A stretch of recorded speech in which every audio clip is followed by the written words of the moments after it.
sí lórúkọ mi. Olùkẹ́dẹ̀ ọba lè má sí láàmì. Tábà ti rí mi kẹ́ fún mi lọ́wọ́ mi. Mi ò bẹ́ ní bọ́dì jà sọ́ba. Tábà ti rí mi kẹ́ fún mi lọ́wọ́ mi. Ààrẹ ọ̀nà gbangba fún. Ẹ̀bùn mi lọ́wọ́ mi. Ìyẹn má rí mi fi. Ààrẹ ọ̀nà gbangba. Akíkanjú ọkùnrin lójókòó. Ààrẹ ọ̀nà gbangba. Gbèbò níbi kọta máa gbá mú. Ààrẹ ọ̀nà gbangba. Ẹsẹ̀ fún wọn ọkọ̀ máa jìnnà mú. Ààrẹ ọ̀nà gbangba. Àwọn ọmọ dúdú bá mi ò fi mí ṣeré. Ààrẹ ọ̀nà gbangba fún. Àdìsá sọ máa kọ́lé. Ààrẹ ọ̀nà gbangba fún. Ẹ dúró náà kẹjẹ sọ̀rọ̀. Ẹ jẹ́ sọ dánú mi. Wọ́n dóhùn má kòkó dẹnu. Torí kúkú dùkú ṣeré kẹrùkẹrù. Torí àfàjà sọlé.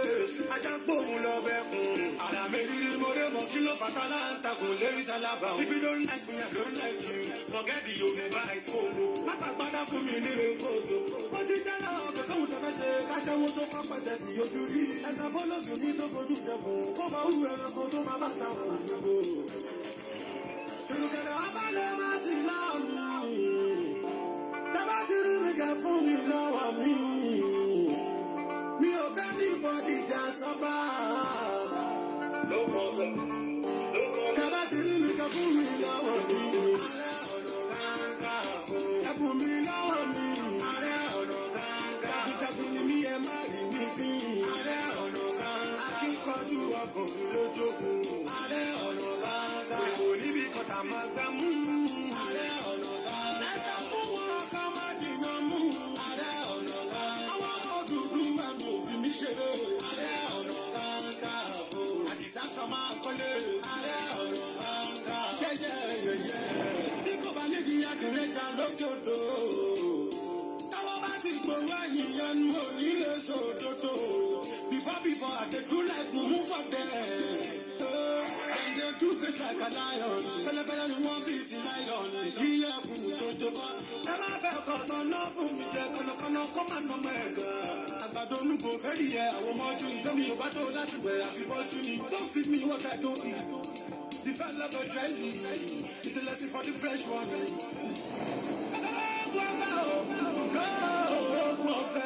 Ààrẹ Ganiu Ige Adams, the 15th Ààrẹ Ọ̀nà Kakanfò fún gbogbo ilẹ̀ Yorùbá. Jagunjagun fáwọn Yorùbá. Ààrẹ Ọ̀nà Kakanfò ọ̀fífẹ́ aláṣẹ gbàgede òrìṣà. Ààrẹ Ọ̀nà Kakanfò ọ̀dà kejì àròlé Oòduà. Ààrẹ Ọ̀nà Kakanfò mo máa láfẹ́ yọ. Ààrẹ Ọ̀nà Kakanfò ikú àbàyẹ̀lẹ̀ ikú tó pakú jẹ́. Ààrẹ Ọ̀nà Kakanfò mo kí sẹ́yìn mo kí gbogbo ọba aládé o. Ààrẹ Ọ̀nà Kakanfò gbogbo Yorùbá nílé nàjò. Ààrẹ Ọ̀nà Kakanfò àbíjì dédé. Ààrẹ Ọ̀nà Kakanfò àdàmọ́ onírú akíṣíkù olórí ẹ̀yọ́. Ààrẹ Ọ̀nà Kakanfò ìjágbá àṣìnà fẹ́lá. Ààrẹ Ọ̀nà Kakanfò wáyé ọlátọ̀ọ́lá olùsẹ̀fẹ̀. Ààrẹ Ọ̀nà Kakanfò Sàkútì kò gbàgede bílíkì ẹ̀ Dubai. Climax olúwa ọmọ Fọláṣadé wà ní báńgá rẹ̀. Ààrẹ Ọ̀nà Kakanfò Sàjẹ́ Ọlọ́run lóyìn ní Bọ́mbé. Ààrẹ Ọ̀nà Kakanfò ààrẹ olùkọ́ ní Toronto. Kí dàtí lórúkọ mi o. Good evening, good evening, good evening. Good afternoon, America. Good evening, Nigeria. Welcome on board, everyone. Welcome on board. Welcome to our program. Welcome to David Hamilton Voice and Concern Omo Yoruba Television. Please share, and invite your friend. Thank you all.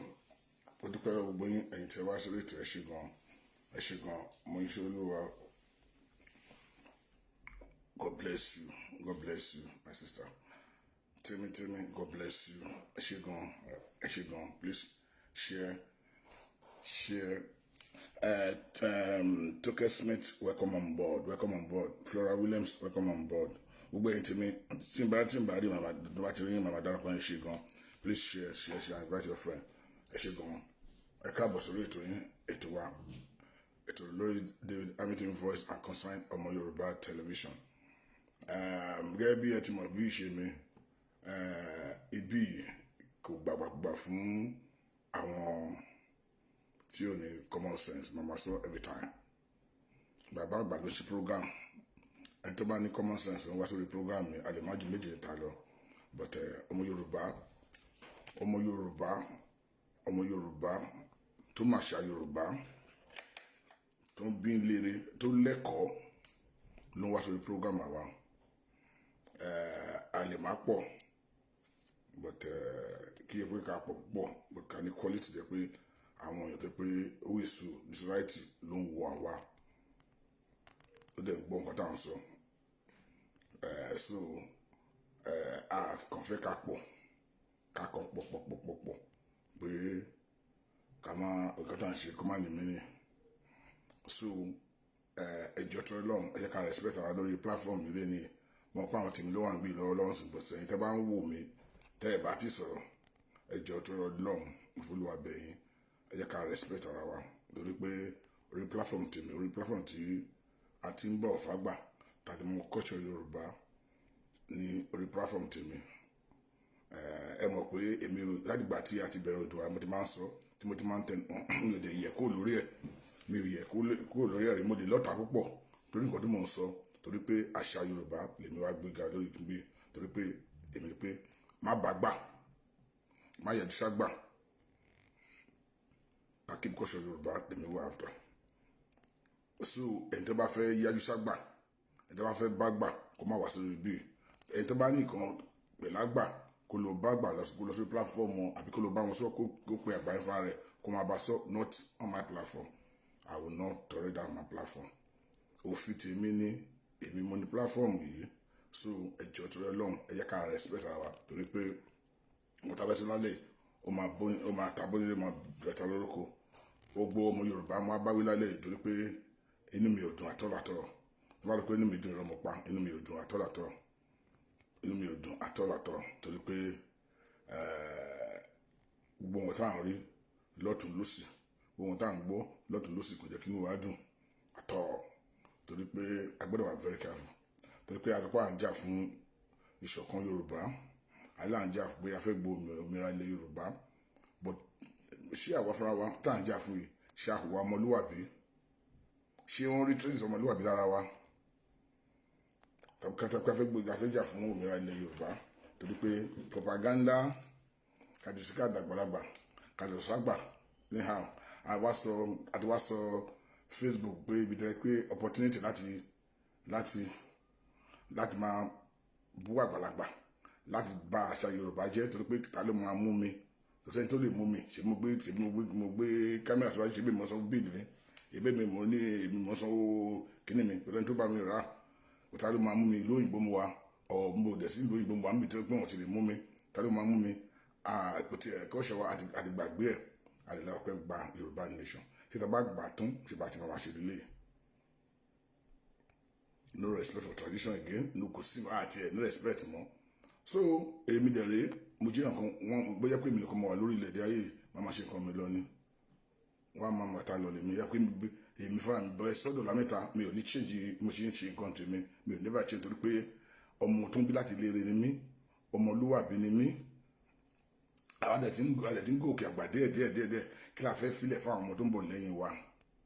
and then àtúwà ṣe ti àdéhùn tó ń sọ̀rọ̀ lórí kínní gbogbo thousand of people àwọn èèyàn ń gbọ́ wa àá record tán àrí thousand of ọmọbìnrin tó máa ti wò ó so kí la fẹ́ kọ́ wọn kí là ń sọ kí la fẹ́ gé lọ́dọ̀ wa ṣé ká bá sórí Facebook torí pé àwọn ti pé a ní viewer a sọ̀rọ̀ fàgbàlagbà a bá wọn tó yẹ ká bá sọ̀rọ̀ a bá wọn sọ̀rọ̀ anyhow a bú wọn a yé èyí wọn pé ta fẹ́ mi ṣé inú nǹkan tó fẹ́ gé lọ́dọ̀ wa nítorí tá à ń ṣe yìí àwọn tó ń bọ̀ lẹ́yìn wa ń wò wọ́n rí gbogbo ẹ̀ gbogbo nǹkan tá à ń ṣe wá wọ́n kọ́pì tó ń rí tó ń lè fi máa tàbá ṣe dáadáa wọ́n máa kọ́pì ẹ̀ tàbá ṣe burúkú náà wọ́n máa kọ́pì ẹ̀ mo máa ń sọ ọ̀rọ̀ kan lórí ètò pé integrity matters a lot èmi integrity láyé ó matter fẹ́ mi o tí o bá máa fẹ́ lò mí and then it's not the fame tí mo fẹ́ rí sí kì í ṣe owó tí mo fẹ́ rí sí lèmi wà after no kì í ṣe owó tí mo rí náà àbí fíìmù kọ́ David Hamilton ni ẹ o akọ́gun ni ẹ o ìgbà kan ọkọ̀ ọmọdé kan máa bàbá akọ́gun ẹ pẹ̀lẹ́ kama sọ pé ẹ̀ka ogun ni ẹ wo àbíkẹ́ abákọ̀ọ́gun ẹsẹ̀ di kíní ní ìfẹ́ ẹsẹ̀ di àkànnà báyìí fún mi màá bá ìfowó sí mo láì bẹ́ẹ̀ sọ̀rọ̀ mo láì gbọ̀rọ̀ tẹ́ ẹ sọ ìgbà kan ọkàn torí pé ẹ ṣí pé fáwọn àgbàlagbà yẹn ẹ bú àwọn àgbàlagbà yẹn ẹ tẹ̀ sí wọn lójú dáadáa ìgbà kan ọkàn mò ń ṣépè fórí ara mi ni ìbí mi náà máa dàgbà lọ́yọ̀kan owó yẹn á tàn tèmi màá gba fake fame yẹn náà mi ò mọ̀ kó tó máa ń dúró ọjọ́ iwájú ó ń dúró dè mí ó láwọn kan tó yẹ pé ó ní àwọn báńdì kan dàgbọ́dọ̀ cross but àti ń cross àwọn báńdì kan mo sọ lálẹ́ mo ní ọ̀rọ̀ tí mo sọ lálẹ́ ó máa tabó nílé ó máa tabó lóko and then bó dé ìwọ̀n méjìlá ló wá wà bí àásọ̀rọ̀ wa lóyún but ẹjọ́ tọrọ lọ́hùn wò tí èèyàn kan wá síbi tó wá sọ fún ẹ̀kọ́ sọ ẹ ti mọ̀ mí kí n tó rí pé mo block ẹ̀ náà mo block ń tọ́ yẹn màá kọ́ fi ránṣẹ́ sílé náà màá kọ́ ka àyájọ́ sílé lórí náà màá kọ́ fún ní ìpè àyájọ́ ìpè tó tunú ìpè wá màá wá rán sílé kí n tó ẹ̀ṣẹ̀ wá block ẹ̀ so kí ẹni tó bá mọ̀ pé òun ò fẹ́ gbóòtọ̀rọ̀ tó dòbò fá gbà tí òun ṣọmọlúwàbí kọ́ máa sórí platform mi kọ́ wọ́n wá síbí àwa fíìmù wá sórí Facebook àwa fíìmù wá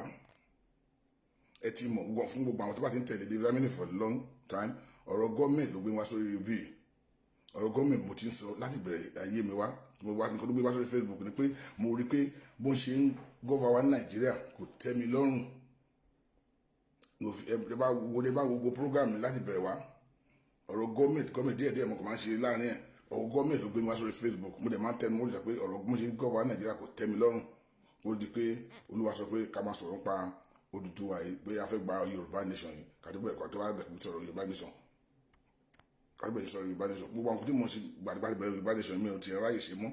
so ẹ ti mọ̀ pé nǹkan tó gbé wá síbi yìí nìyẹn so mo jọ àwọn míì tó ẹ̀sẹ̀ wá tó ẹ̀sẹ̀ jọ ẹ̀sẹ̀ mo fẹ́ sọ pé wọn ò mọ àwọn tó ń pè ní gọ́ọ̀mẹ̀ntì ẹ̀kọ́ tó pé a bẹ̀rẹ̀ Odùduwà nation yìí a bẹ̀rẹ̀ Yorùbá nation yìí so Kọ́láwọlé anyway I saw the time so kí ẹ rí ọtí mọ̀ sọ so Odùduwà nation yìí so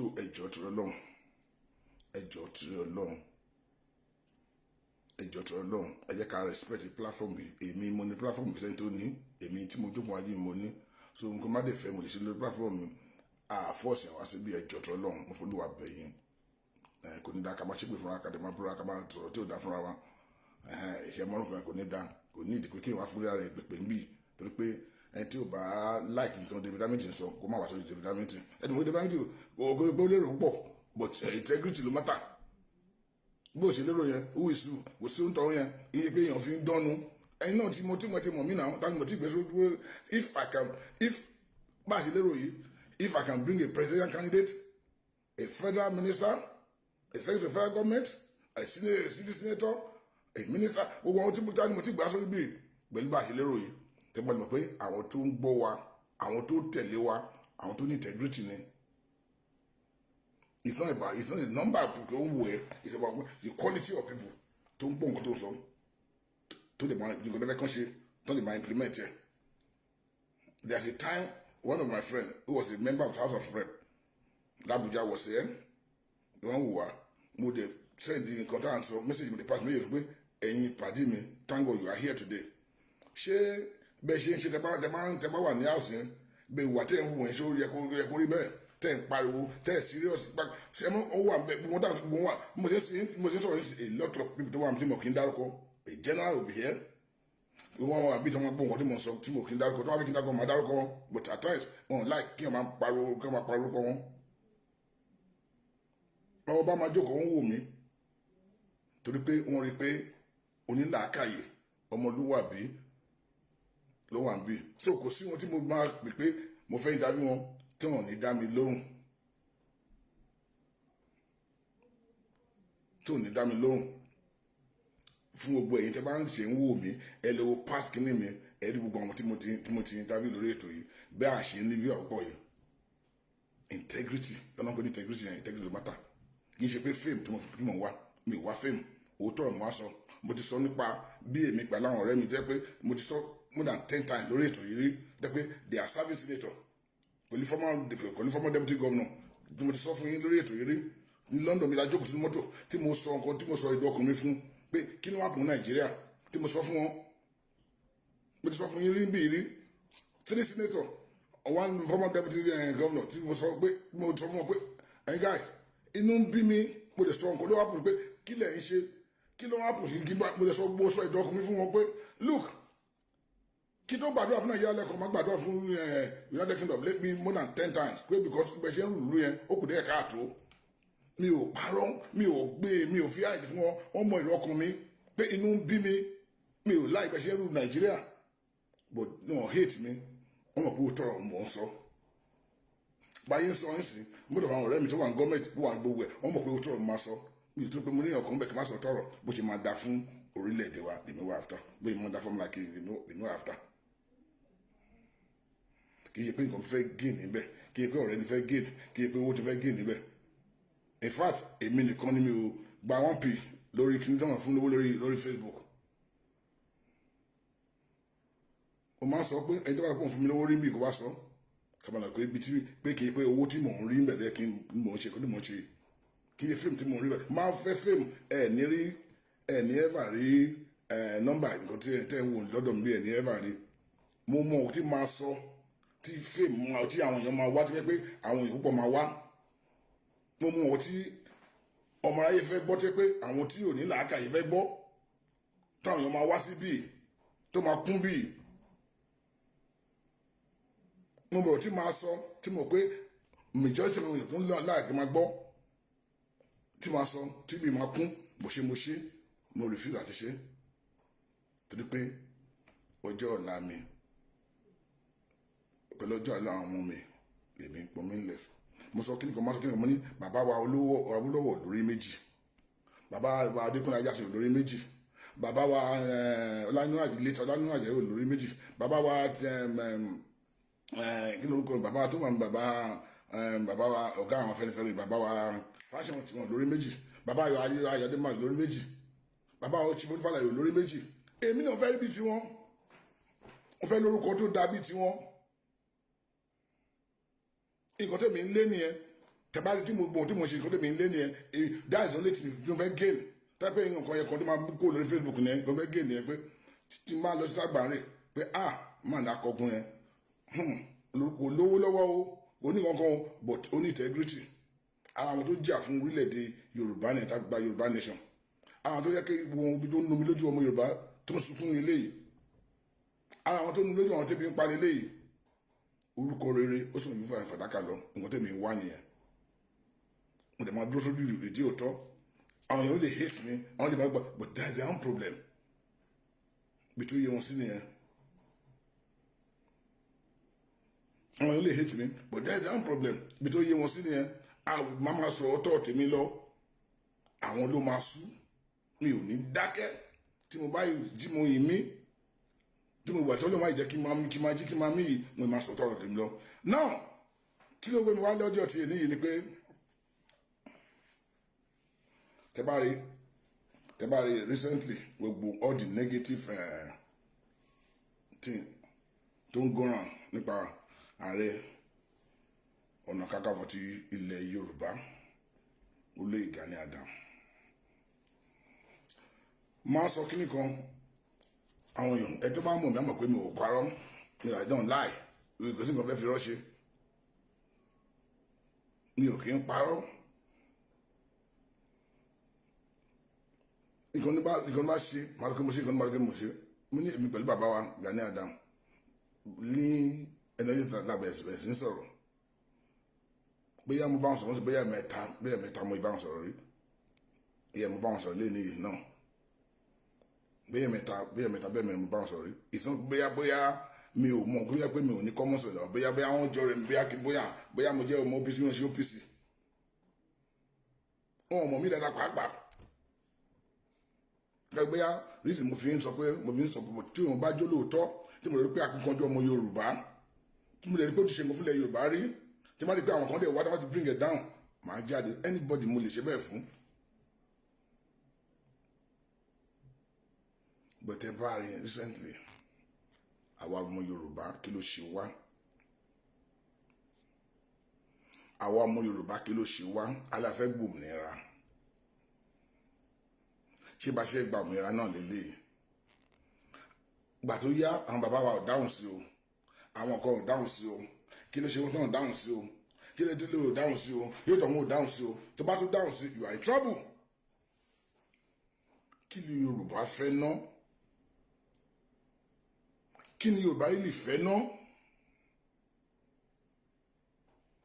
kí ni Yorùbá yìí lè fẹ́ ná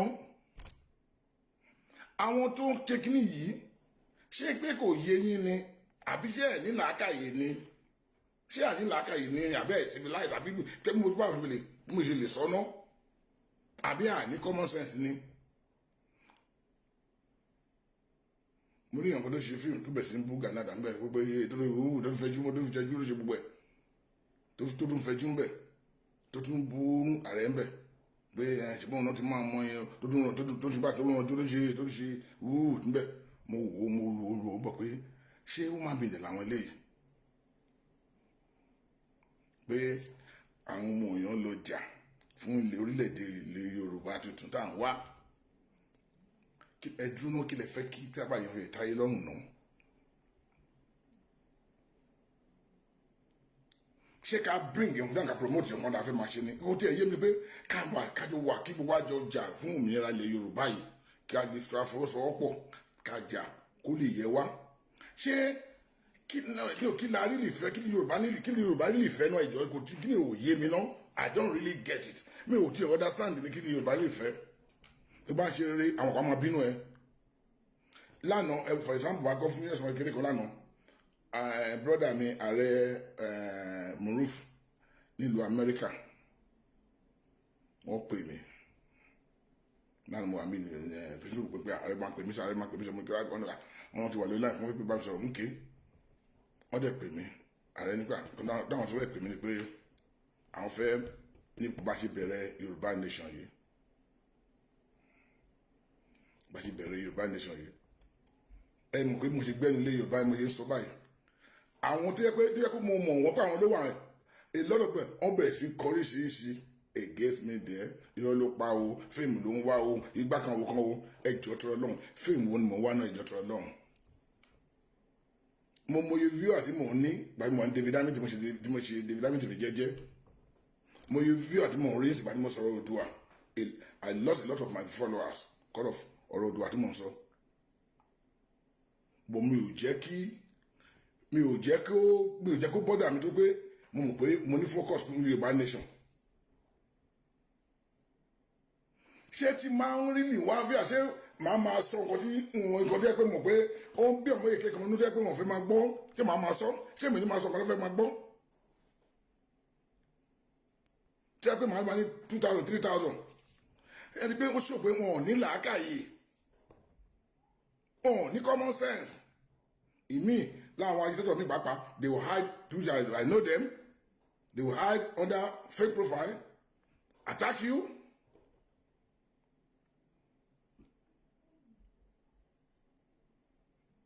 Lórí pé out of enviness mo máa ń sọ kíni kan mo ní ọbẹ̀ dùn tán ni mo máa dé máa tẹnu mọ́ pé ọbẹ̀ dùn tán everybody bẹ́ẹ̀ sì yọ síbí mo máa tẹnu mọ́ every time tólúwa ò bá gbé àwa yìí dìde pẹ̀lú àwọn rere ìlú àǹkó gbogbo abẹ́ bẹ́ẹ̀ lọ àì máa wà lójú kan gbogbo ọdún pásìkò ti tó ló fi gbé gbogbo wa dìde láìpẹ́ àsìkò tó yà dìde ẹ wá lọ bẹ̀rẹ̀ sọ̀rọ̀ Oòduà yìí but ẹlòmíì tẹ́ pé I don't want to go me first of all I don't want to go too far kó máa rókì nù wọn mi fẹ́ sọ jù bẹ́ẹ̀ lọ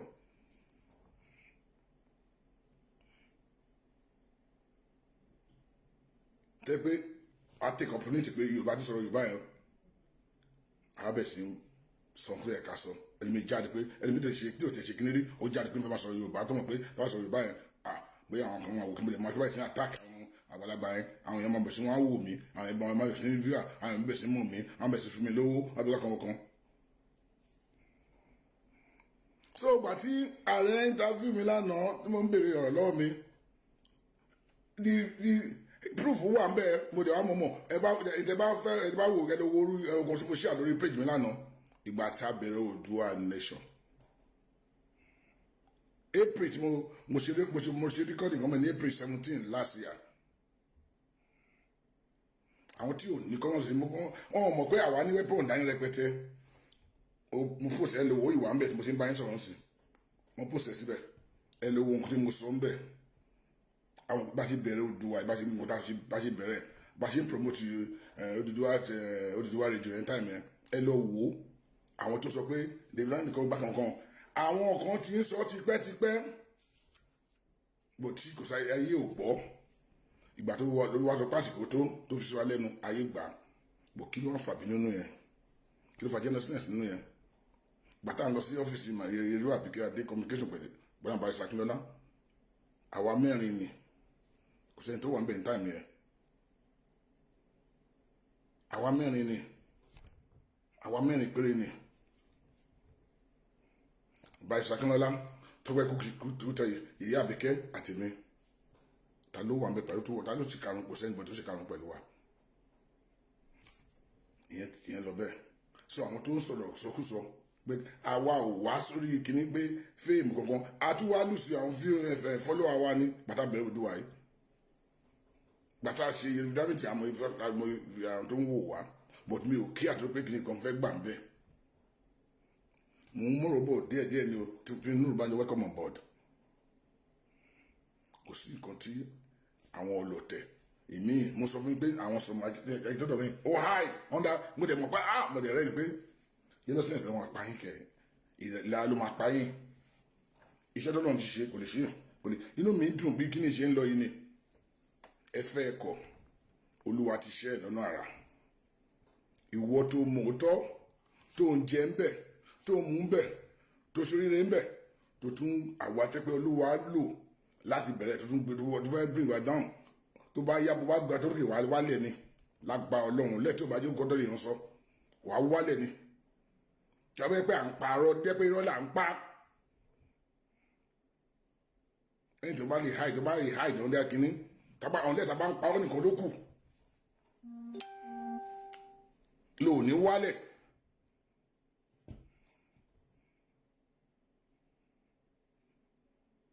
Tábà sọ̀rọ̀ tán ó máa kùn Olúwa lu awakọ̀ ni àdẹ̀dúpẹ́ ọ̀dọ̀ Ọlọ́run inú wa ń dùn ní pé Olúwa nǹkan mẹ́fẹ́ kó Olúwa máa lò wá fún ó yẹ kí inú wa mọ̀ pé nǹkan bẹ́ẹ̀ kó Olúwa máa lò wá fún pé fún ìgbéga ọ̀pọ̀lọpọ̀ èrò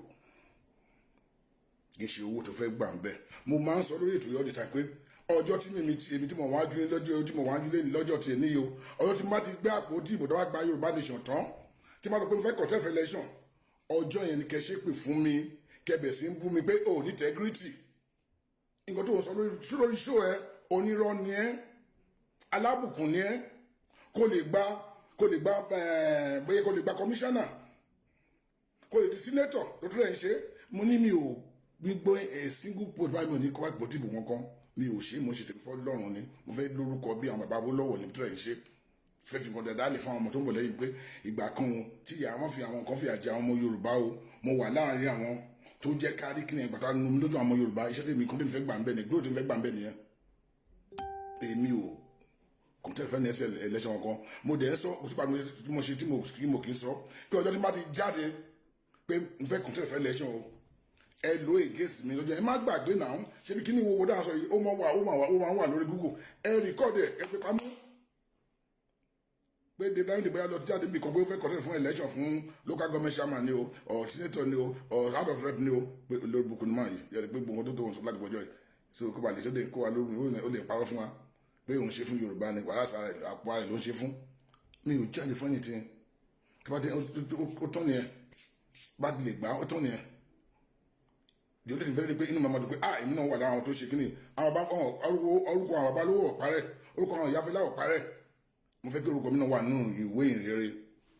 èmi tó rẹ̀ ṣe orí mo ṣe and àmọ́ 1,000 mi tí ò gbójú jáde tá àgbọ̀dọ̀ máa dárúkọ ń bì tó ṣiṣẹ́ ju àbáyé náà lọ tó wà tí ò gbójú jáde tó ṣiṣẹ́ lọ but tá a bá rà àwọn tó ṣiṣẹ́ yìí ẹ má yẹ ká máa bring one down for our selfish interest torí pé kì í ṣe gbogbo èèyàn tó ń ṣe lẹ́fíkù bóyá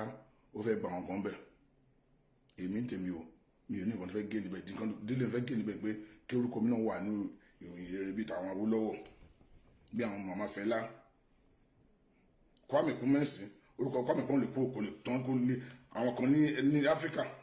orúkọ wọn kò lè kó lórílẹ̀-èdè Áfíríkà Jomo Kenyatta of Kenya bàbá Jomo Kenyatta bàbá yẹn máa sunkún báyìí ní bàbá gbọ̀rọ̀ Áfíríkà bàtà wà ń dàgbà ó máa sunkún báyìí bàbá gbọ̀rọ̀ Áfíríkà ó máa sunkún báyìí lórí stage báyìí gbọ̀rọ̀ Áfíríkà àwọn Jomo Kenyatta Kwame Nkrumah Ọbáfẹ́mi Awólọ́wọ̀ Nnamdi Azikiwe àwọn bẹ́ẹ̀ orúkọ wọn lè parí ní Julius Nyerere orúkọ wọn lè parẹ́ kí ló tó orúkọ mi náà lè síbẹ̀ lórí méjì àwọn nǹkan tó mi ń lé nìyẹn lórí Nyerere ilé kúkúrú kan báyìí ló ní sílùú ẹ̀ kúkúrú kan bí kíní báyìí kíní kan báyìí ló ní sílùú ẹ̀ it's not about money I'm not after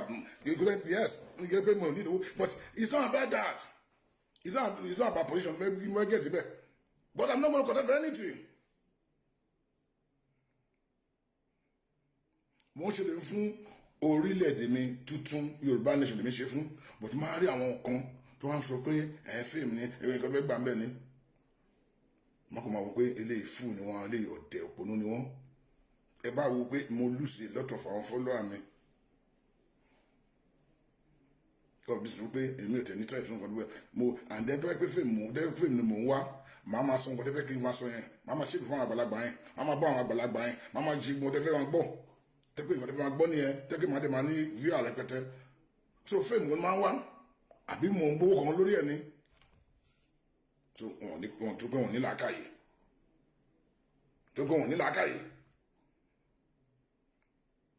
now bàbá wa rẹ̀ náà kàǹfọ̀ ọ̀fi Yorùbá ilé gbogbo tilẹ̀ Yorùbá tó ń fi ọ̀dọ̀ dákọ̀ mọ́ sí fìlà fàdé bàbá wa kábíyèsí ló gan fẹ́ o tí Olúwa wọn máa bá mi dá wọn síbi tó máa wà tí Olúwa wọn bá ń wà pẹ̀lú ibi tó máa wà kò sí no matter any propaganda tẹ́lẹ̀ ṣe tẹ́lẹ̀ bring it down ẹ̀yin fúnra yín lè máa lọ́lẹ̀ ẹ̀yin fúnra yín lè máa parẹ́ ṣe pé ó jọ pé wọ́n ti ń flag àwa padà wá bẹ́ẹ̀ bá flag we will come back right tẹ́bá wà lóbi tẹ́bá flag lẹ́mẹ̀wàá à padà síbi lẹ́mẹ̀wàá ẹ ti mọ̀ mí èyí kọ́ lẹ́tọ́ máa ń ṣe bẹ́ẹ̀ flag yìí bẹ́ẹ̀ lọ máa padà wá èyí kọ́ lẹ́tọ́ máa ń ṣe and then David Abeti yàtọ̀ sí gbogbo kí n tẹ̀ rí èmi ìgòsí mi ò ń gbé àti sọ̀rọ̀ tọ̀rọ̀ tó gbé mọ̀ pé màá dúró òdodo bàbá wa náà ẹni tí mo bí ti rẹ́kọ̀dù ẹ̀yìn máa múra ńlẹ̀ Yorùbá Ààrẹ Ọ̀nà Kakanfò ká sọ tọ̀rọ̀ wà kí ló wá ṣe àwa ọmọ Yorùbá kí ló ṣe àwọn ọlọ́tẹ̀ Yorùbá kí ló ṣe wá ṣé tẹ bá ń ṣe irú nǹkan báyìí fún èèyàn tó ń jà fúnlẹ̀ Yorùbá sí ṣé o máa encourage ẹlòmíì kó tún jáde kó fẹ́ jà fún Yorùbá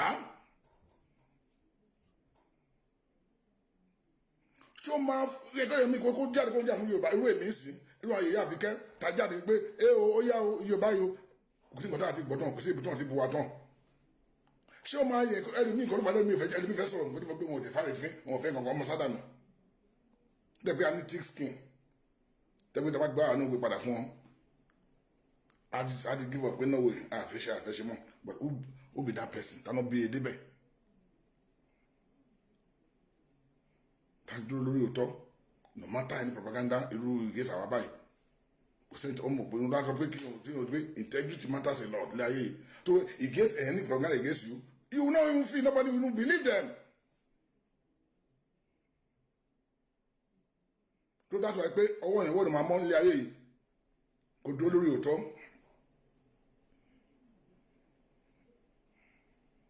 lórí òótọ́ náà kí mo tún àdìsọ́ bí ni pé bàbá wa Ààrẹ Ọ̀nà Kakanfò tí gbogbo ilẹ̀ Yorùbá Ààrẹ Gani Adams ló kàn fẹ́ àti gbogbo fídíò tó ń jù kiri gbogbo ìbàjẹ́ tó ń ṣe kiri do you think you can bring this man down ìrọ̀lẹ́ pa. Olúwa ti dá arákùnrin yẹn látọ̀run wá kó wà láìpẹ́ wá jà fúnlẹ̀ Yorùbá ìwọ tó o bá fẹ́ ìwọ gan ló máa ń lọ fún kì í ṣe pé ìwọ gan ló máa lọ fún torí pé ìlara yìí ti pọ̀ jù kí ló dé kí la gbé àníkàjọ ṣe nǹkan together kó lè yọ gbogbo Yorùbá àmọye àwọn ogun tó wà rẹ̀ tó ń jà nílẹ̀ tó sọ̀rọ̀ I know a lot of boys tó ń jà lójú èyí tó sọ̀rọ̀ tẹ́lẹ̀ gbọ́dọ̀ tẹ́lẹ̀ tí ẹ̀ tí ẹ̀ gbáriwo wọn ta tẹ́lẹ̀ àti máa gbé lọ́wọ́ pé ẹ ṣe ìjà yìí ò ṣe ìjà yàn kan ìjà gbogbo ilẹ̀ Yorùbá ni.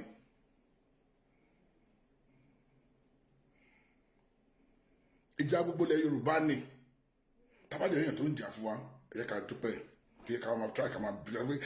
àtọkọ pé ẹ̀ ń jọba afẹ́fẹ́ bring it down ẹ máa rò pé ó ti wá di ìlara ọ̀rọ̀ ti Gani Adams ó ti wá di ìlara ó ti wá di ẹ̀tanú ó bá gbẹ́sẹ̀ kò mọ́ gbẹ́sẹ̀ ó wá ṣe lè kò sí wọ́n ṣe ọjọ́ tí bàbá Gani Adams ọjọ́ tí ìdára ẹ̀dá ti bẹ̀rẹ̀ ọjọ́ tí bàbá Gani Adams lọ́wọ́ kan fún wàásù àìjẹ́ ọjọ́ yẹn wàhálà yìí ti dé ọjọ́ ni wàhálà yìí ti dé wọ́n fẹ́ kó kú sínú ìṣẹ́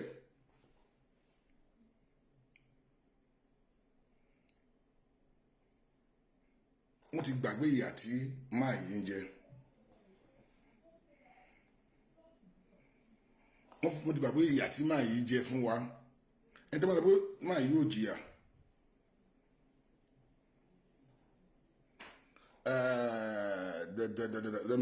mo ti bẹ̀rẹ̀ sí block yẹ mo máa block yẹ wọ́n ti wà mẹ́rin you are block where you block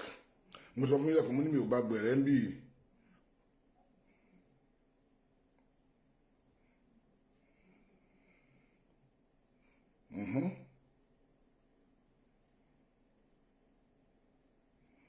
One by block one by one. Why is go back in the call block? You can worship if I call it borrow. You must like when you call Roger, you look like what the plan? Can you Michael? I call Roger, ah, oh, you come to block here. Back all your courage, but only much in it. Ó yẹ kí ọkọ ròjẹ pé ilé lórí ni ọgbẹ́ mi ò gbá ó yẹ kí ọkọ ròjẹ pé ilé lókè tó blọọkì ẹni mọ́ àdùnmí pé mi ò tẹ̀lé o n bá ti ṣépè fún yàrá ẹwọ́ tó tẹ̀ pẹ̀lú yàrá gbogbo wọn tó bí ẹ lọ́mọ gbogbo ẹ̀sìn dáì máa kọ́ ròjẹ pé ilé lórí náà tí ọjọ́ mi ò dé máa wá sí bí àyẹn olórí burúkú wọ̀nyí kí ló ṣe yín náà tẹ́ pé ẹ̀kàn ṣáà wá láti máa bring you down olórí burúkú ara yín ẹ risk láti rí ni most major tẹ̀yìn tẹ̀ sọ wọ̀nyí abroad lẹwà tó gun bá tó bá dá kíní ilẹ̀ tán ẹ máa sá ni ẹ ní síbẹ̀ ẹ máa sá dànù ní kí lè ṣe lógun ọ̀fẹ́ kí lè ṣe máa yí bí ẹ pé ẹ̀yin ọlọ́tẹ̀ yẹn lórí burúkú wọ̀nyí kí lè ṣe máa yí kí ló ṣe fún yín kí lè ṣe ṣé wọn ń dúró tọmọ ìbọn dúró tọmọ Yorùbá ni.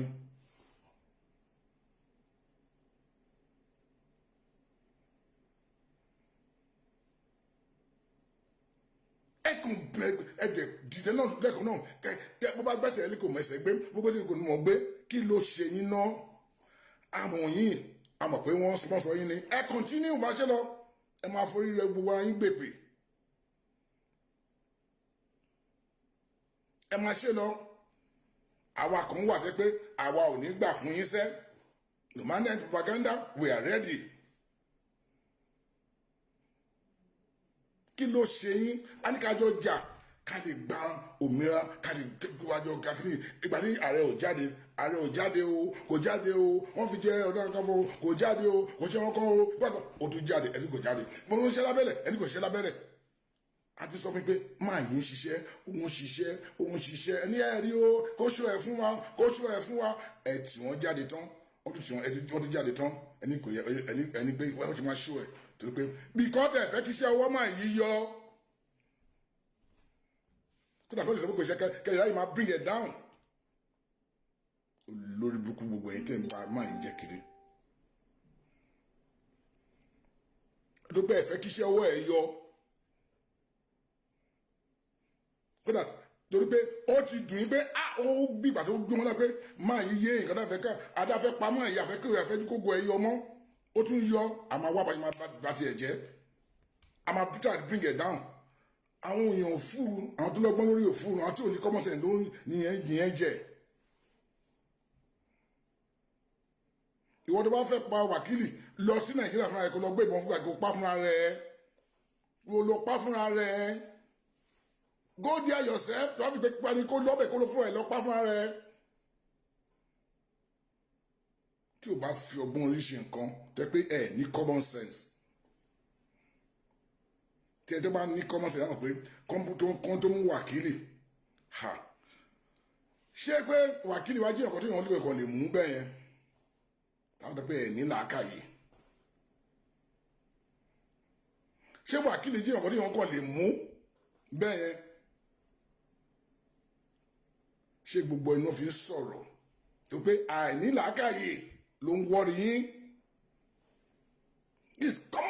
common sense kí ni yìí. Ṣé wákìlì wáyé àti lọ mú bẹ́ẹ̀ yẹn kọ́ńkàn mú bí kíní a gbọ́dọ̀ sọ̀rọ̀ tán ká má bàṣẹ oníṣẹ́ jẹ́. Ọlọ́gbọ́n ló máa yé ẹni tó bá ló nímọ̀ tó lóye ló máa yé. Àwọn tó mú wákìlì àrè o àfọwọ́kan o àlù o àṣẹwọ́n fún o. Bó tó bá ní common sense ló yẹ kó ti yí ẹ̀. Ẹni tó dọ̀dọ̀ pé ẹni tó yìnbọn wọn tó ń rìn lọ bójú máa rìn kiri nìyẹn bójú máa rìn kiri gbogbo àgbáyé nìyẹn tó yìnbọn fún àwọn èèyàn tó sá lọ yẹn bójú máa sá lọ lọ́tọ̀ ní gbúrú ẹ̀ mọ́ forever nìyẹn. Ẹni tó bá ní làákàyè ayé ṣé ó yìí àti mú wákìlì kan ó yìí àti mú kọ́ mu jáde láàrin ẹ̀gún bẹ́ẹ̀ ṣé ó yìí àti mú jáde. Ẹni tó bá ní làákàyè àti mọ̀ pé àṣọjú bẹ́ẹ̀ lọ. Mo ṣe wá gbé kámẹ́rà pé yes nǹkan bá ṣe lélẹ́yìí o kàdé mú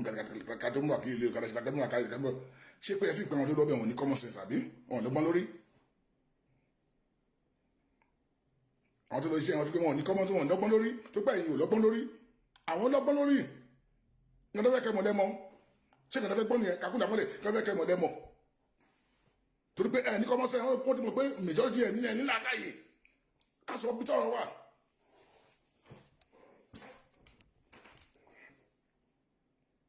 Ṣé ti gbàgbé pé either we like it or not ìjọba wà nílẹ̀ Nàìjíríà either ìjọba ṣe dáadáa kò ṣe dáadáa àníjọba Nàìjíríà ẹ ti gbàgbé ni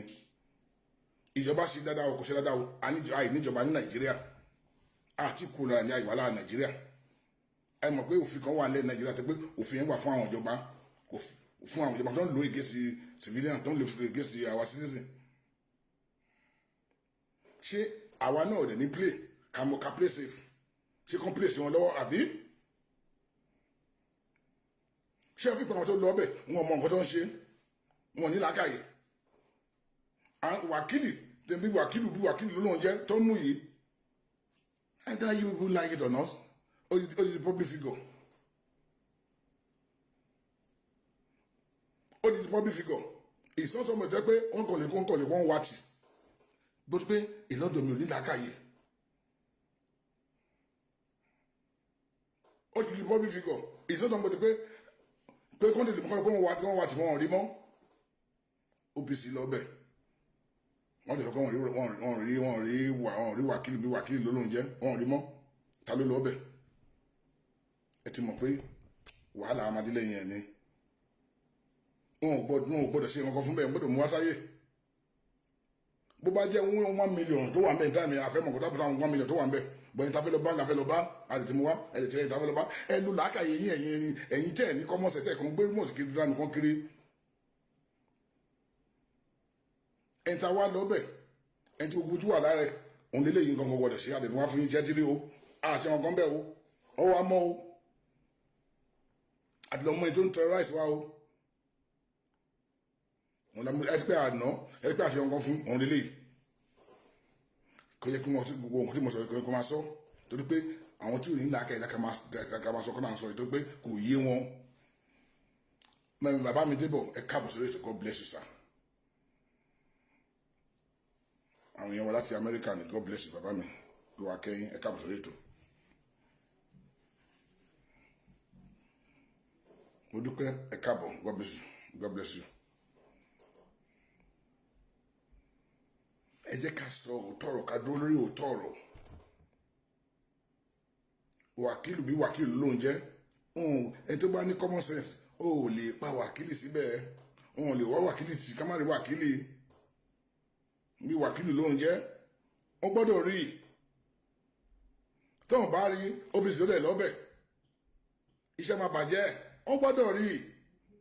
ìyá ó ti become public figure adàbẹ́yà terrorist ni o ní terrorist o. Ó gbọ́dọ̀ fi hàn pé òun rèé o. Gbogbo nǹkan tó dẹ̀ tó ẹ̀mú tó kù gbogbo ilẹ̀ tó ti kù àfẹ́mọ̀ nǹkan tó hàpùn bẹ́ẹ̀. Welcome Gani Gani, God bless you.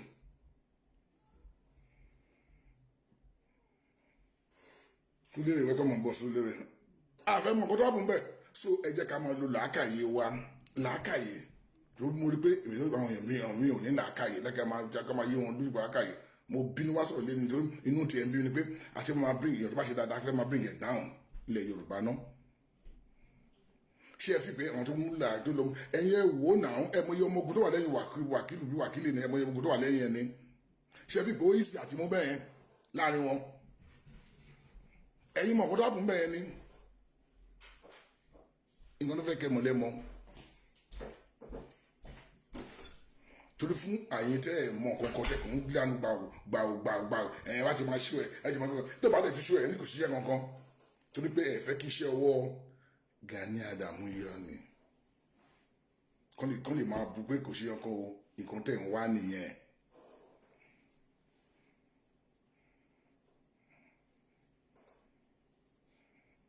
Nǹkan tẹ̀ ń wá nìyẹn torí pé wọ́n ti pé kò ṣiṣẹ́ ọkọ kan lè máa bu pé ìjẹ́rí o wọ́n fi gbalẹ̀ kò lè gbádùn ìyá o nǹkan tẹ̀ ń wá inú bí pé iṣẹ́ ọwọ́ ẹ̀ yọ pé kí a máa ṣe abẹ̀ sí pé ok Olúwa wa ti wá mú yín ẹni pé ẹ fi pé ẹ mọ àwọn tó wà lẹ́yìn Gani Adams ẹ fi Gani Adams tó wà ní gbogbo Yorùbá wà lẹ́yìn Gani Adams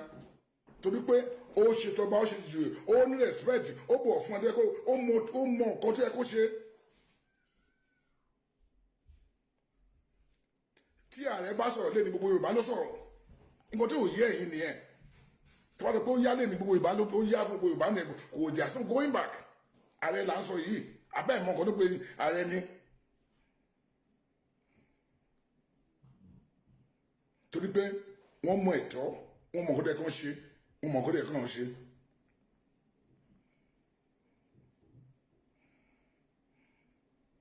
Wọ́n mọ̀ kódé kan ṣe wọ́n mọ̀ kódé kan ṣe ní gbogbo ilẹ̀ Yorùbá fi ń tẹ̀lé wọn.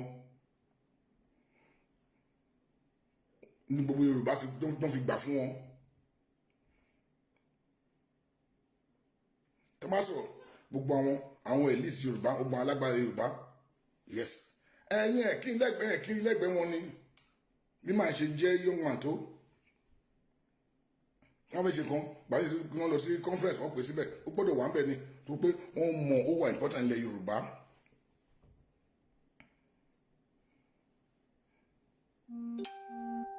Ẹ fi pé rí mẹ́rin wáyé ìṣẹ̀lẹ̀ mú wálẹ̀ ẹ kọ́ tó wáyé jẹ́ because this our theory propaganda on Facebook on everything that you don't money yẹn. Àwọn tó control nǹkan tó wà nílẹ̀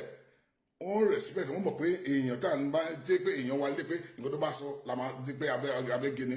wọ́n mọ̀ pé ó mọ̀ tó dẹ̀ mọ̀ ó dẹ̀ mọ̀ kó dẹ̀ kó ṣe mọ̀ kó dẹ̀ kó ṣe.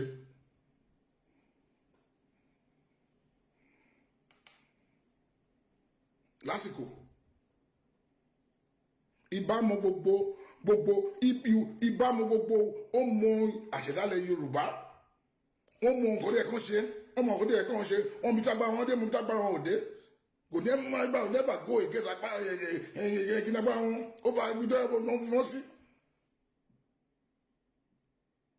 tọ́lọ̀ pé yáwóyá náà nìyẹn. Mo sọ̀rọ̀ kan lórí ètò yìí táwọn ìdáhùn mo sọ̀rọ̀ kan lórí ètò yìí lọ́kàn báyìí mo ní ibà fọlọ́ ibà ó tan stent yẹn àwọn bàbá ní afẹ́fẹ́ yìí lọ́rùn ó tan stent yẹn bọ̀tẹ́ tí afẹ́fẹ́ yẹn pé ibà sit down there ibà máa jókòó nígbà àdúgbò kí ló yẹ bẹ́ẹ̀ ibà kò ní sọ̀rọ̀ you can't do this thing ibà will never against them never yes sir ni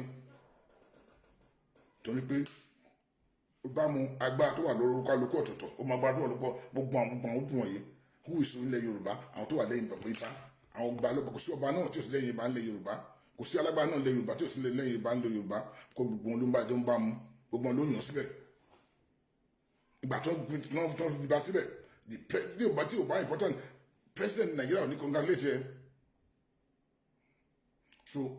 ẹni ìgbésẹ̀ bá dùn wọn gbé ó gbọ́dọ̀ gbé ní ìgbésẹ̀ pé kò ní pa Yorùbá lára kò ní pa àwọn náà lára. I'm a very intelligent man.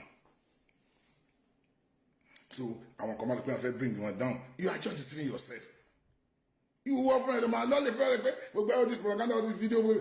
against the ban. You are just deceiving yourself. Orí Facebook ló mú ẹ̀dì àbí orí social media kí ló yẹn sí.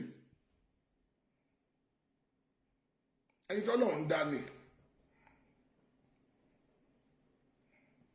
Ẹni tó náà ń dání máa yìí kí ló wá dé tá a fẹ́ bring it down ìgbà tí ò ṣe ẹni kò ṣe ẹ̀yin náà lẹ́tí wọ́n jáde pé àwọn OPC òun òṣìṣẹ́ kankan o ẹ bá tún bàbá rẹ̀ kan jáde o ẹ̀yẹ kan jáde o ẹ̀yẹ kan jáde o Yorùbá ń dàrú o kọ́ńtà lẹ́yìn àwọn síbẹ̀ ní ẹ o wọn ò dẹ̀ jáde ń so pàtó já wọn ní ibà ń ṣiṣẹ́ lábẹ́lẹ̀ wọn ní iṣẹ́ òun náà ṣe lábẹ́lẹ̀ iṣẹ́ òun náà ṣe lábẹ́lẹ̀ tá a rí ìgbà kankan àrí evidence àrí kankan ok ẹ fi díẹ̀ hàn wọn náà wọ́n tún fi hàn yín ó ti dogun báyìí wọ́n fi hàn báyìí wọ́n fi hàn tí o ti ṣó pé ẹ fẹ́ bring in man yìí láti pé ó ti wá bínú pé ó ti máa gbé jáde so àwọn Yorùbá ò ní mọ iṣẹ́ tí wọ́n ṣe tí wọ́n lè máa bú wọn lọ tí wọ́n lè máa ba orúkọ wọn jẹ́ but no matter ẹni tó lóun bá gbéga èèyàn lè bá jẹ́ bí irú àwọn báyìí ni bí àwọn èyí Àbíkẹ́ kò sí ẹni tó máa sọ gbégbéga ẹni tó gbó ẹni tó máa gbégbéga ló ń gbéga ní kò sí ohun tó ń yẹn ni.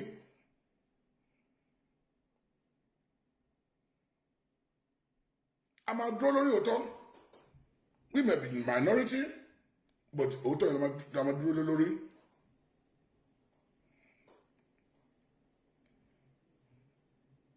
I will say something tẹ́ pé ó máa yá bọ̀ lẹ́nu tí mo sọ pé mo sọ lálẹ́ yìí ó máa yá bọ̀ lẹ́nu tí mo sọ lálẹ́ yìí. That way, you know, I've never maybe once me like pé mo make sure rí lórí kíní mi but I will say it má lóòótọ́ máa sọ òótọ́ ọ̀rọ̀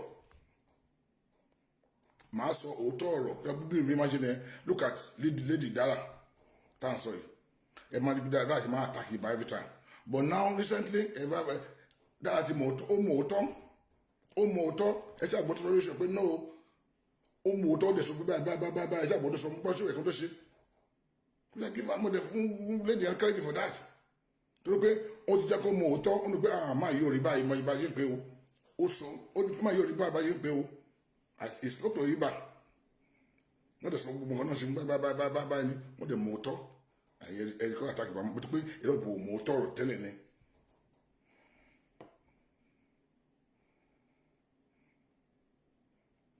Ó dẹ̀ sọ pé báyìí ni ó dẹ̀ mọ òótọ́.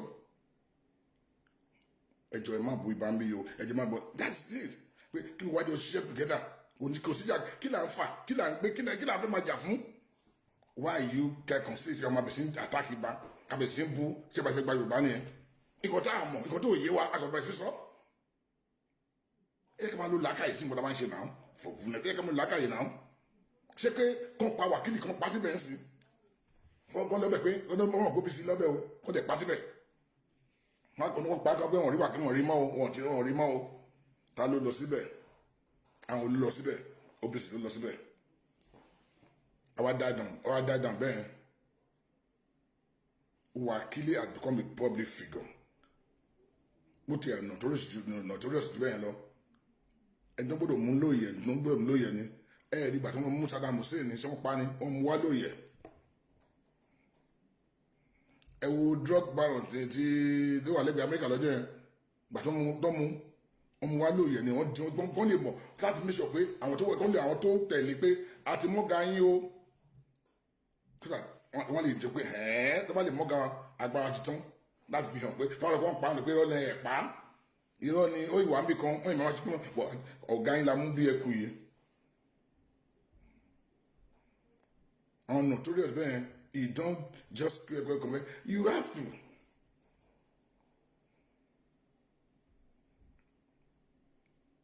But thank God ṣé fi pé wọ́n máa tí OPC mọ́lé pé abẹ́ ẹ̀ mọ̀ kó tó pé OPC ní ẹ̀ má gbá àdúrà pé ní ṣá.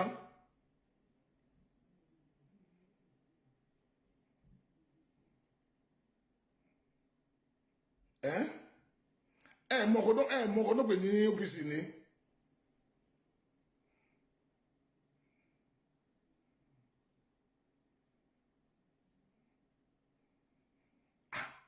Every pé wọ́n ti wọ́n mọ́lé wọ́n ti adákẹ́ Yorùbá wá dákẹ́ gbogbo Yorùbá wá dákẹ́ àwọn jagunjagun lẹ Yorùbá nìyẹn Yorùbá wá dákẹ́ fún wọn lẹ bẹ́ẹ̀ mọ̀ kò lè possible now thank God wọ́n release ogun wọn sí ṣé ojú ti àwọn ọlọ̀tẹ̀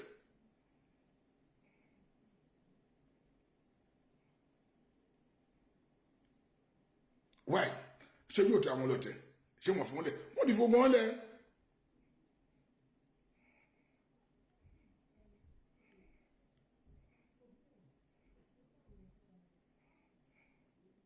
We spoke about Baba sọ̀rọ̀ lọ́sàn-án náà ààrẹ kò tí ẹ rí wọn dájú kò tí ẹ rí bàbá ò tí ẹ rí kò tí ẹ mọ̀ pé ẹ ti ẹ exist pé kò sẹ́ni tó lè stop mu iṣẹ́ Yorùbá kò sẹ́ni tó lè stop ẹ̀ wọ́n máa ṣe lọ ní gbọdọ̀ wá yàn látọ̀ ọ̀run wá ní ó dẹ̀ máa ṣe lọ ní no matter propaganda anything wọ́n máa ṣe lọ ní òun ò lè ever stop.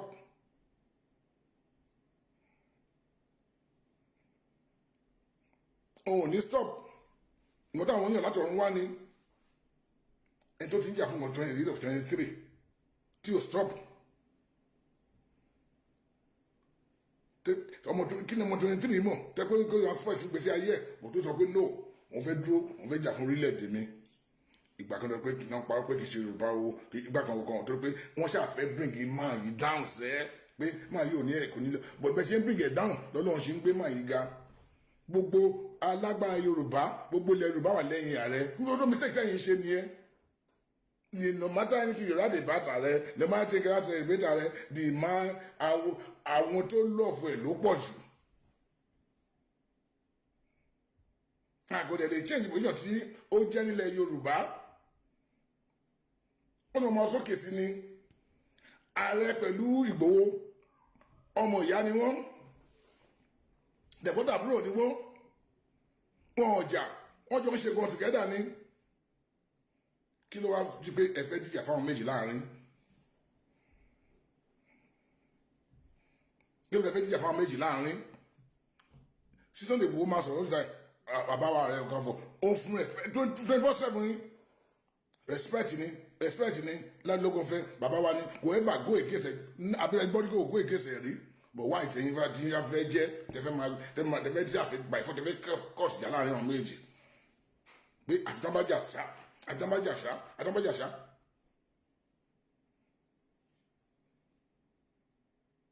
ọ̀rọ̀ yín bí ọ̀rọ̀ àwọn tó ń gbá bọ́ọ̀lù ni níbi ọ̀rẹ́ mi kan sọ wọ́n níbi ọ̀rẹ́ tó ń gbá bọ́ọ̀lù ni àwọn tó ń gbá bọ́ọ̀lù méjì wà wọ́n jọ ń gbá bọ́ọ̀lù wọ́n kọrọ àwọn wọ́n gbá wọn lẹ́sẹ̀ wọ́n ṣe gbẹ́mí tán àwọn táwọn wò à ń fúnra lẹ́bù à ń fúnra ní gbogbo à ń fúnra everything à ń gbá wọn pa pé ó ti gbá ń pa o ó ṣe kí nìkan pa o bàlọ́ lè gbá bọ́ọ̀lù yẹn tán àwọn fúbọ́ọ̀lù yẹn wọ́n hàn gara wọn wọ́n kìsà wọn ẹ̀yin dẹ̀ ti pẹ́ para yín bọ́ọ̀rọ̀ yín ṣe rí yẹn ààrẹ pẹ̀lú Sunday Igboho wọ́n lọ lera wọn jẹun wọ́n jọ ń bára wọn sọ̀rọ̀ wọ́n rẹ́rìn wọ́n jẹ́ everything wọ́n work together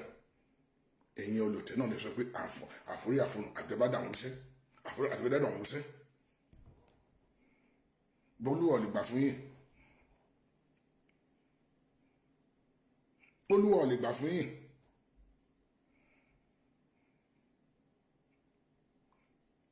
Sunday Igboho ó ní common sense ó lọ́gbọ́n lórí bẹ́ẹ̀ fẹ́ ṣe tí ẹ fẹ́ tì no way ọmọ tó bí lẹ́tìlẹ́ ọgbọ́n ni ó ní no way ẹ lè tí wọn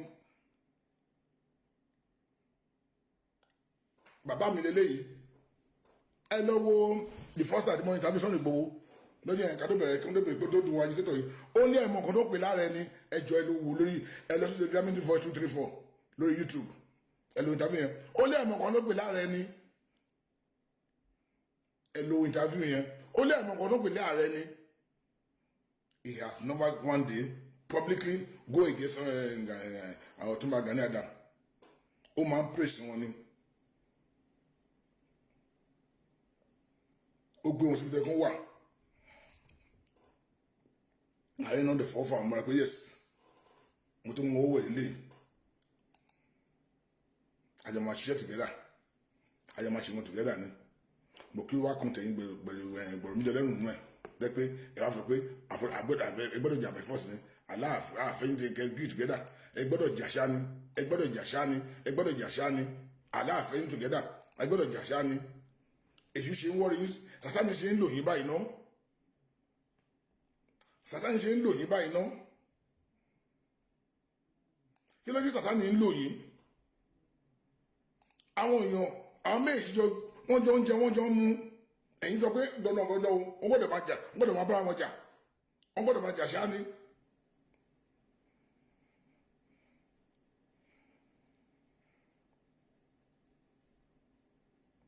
Yorùbá burú gan o tá a máa ń ṣe nǹkan báyìí ṣé ẹlòmíì máa jáde lọ́la máa jà fúnlẹ̀ Yorùbá wọn ò ní jáde wọn jà fúnlẹ̀ Yorùbá tá a bá ń ṣe nǹkan báyìí jẹ́ pé nǹkan tá a bá ń jẹ lọ́wọ́lọ́wọ́ lẹ mọ̀ tẹ́ pé ààrẹ ti kú tẹ́ wọ́n ti pa ààrẹ during the ìjà tó ń jà fún wọn lẹ́gbọ́jọ́ yìí ẹni máa sọ nǹkan tẹ́yìn sọ yìí ẹ ti gbàgbé ẹ̀ nìyẹn. bọ́n fẹ́ kẹ́ mọ̀ pé ààrẹ wà very very intelligent and Sunday Igboho náà dẹ̀ wà intelligent ó mọ ẹ̀yin Yorùbá ó mọ̀ pé àwọn kan wà láàrin pé ọlọ̀tẹ̀ ní iye pé ẹ fẹ́ràn òun ẹ kàn fẹ́ dá wàhálà alẹ́ sóhun lọ́rùn ni ẹ dẹ̀ lè dálẹ̀ sóhun lọ́rùn òun mọ ẹ̀tọ́ ọmọ tó ń bí láti léèrè lòun ọmọ tó ń dẹ̀ ọmọ ọlọ́gbọ́n lòun ẹ lè tún lu ẹni tó yẹ kó tún lù láyé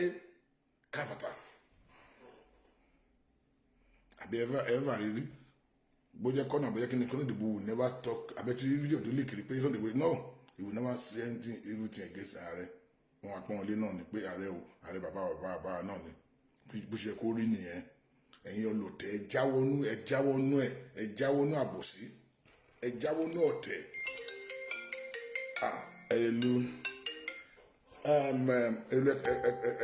ẹ káàbọ̀ my charger please ẹ káàbọ̀ mọ́ ẹ̀lú